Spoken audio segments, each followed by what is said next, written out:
má povedané, je aj obdobným časom, dňom na určité bilancovanie, vyhodnocovanie, možno trošku aj odmeňovanie.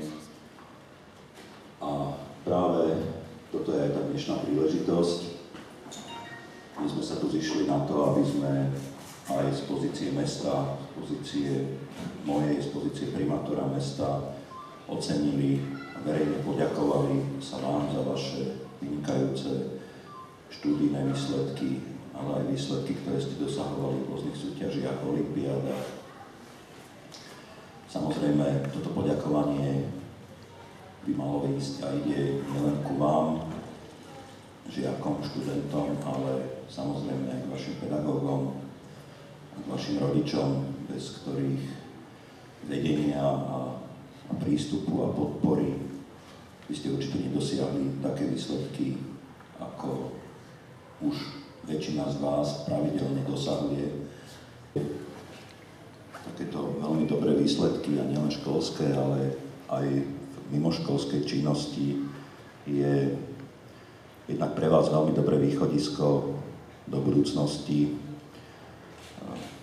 pri budovaní vašej vlastnej, možno osobnej budúcnosti, osobnej kariéry, ale je to aj prostriedok vynikajúceho zviditeľnenia mesta a na to som tiež veľmi hrdý a aj za toto vám chcem veľmi úprimne poďakovať, pretože aj vy sa stávate takými naozaj veľmi dobrými, efektívnymi a pozitívnymi propagátormi mesta Žilina.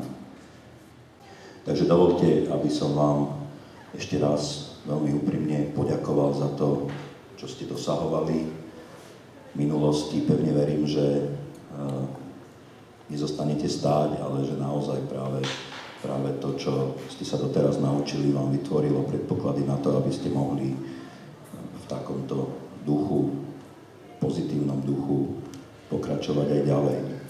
Naše mesto potrebuje vzdelaných ľudí, potrebuje aktívnych ľudí a práve vy ste jedni z tých, ktorí na to máte všetky predpoklady, aby ste už v čase, keď sa zaradíte do toho profesionálneho života, boli naozaj úspešní.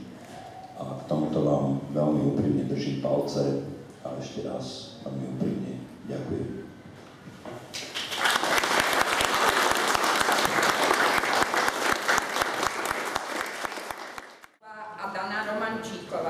Za 3. miesto v medzinárodnej súťaži Tvoríme vlastnú knihu.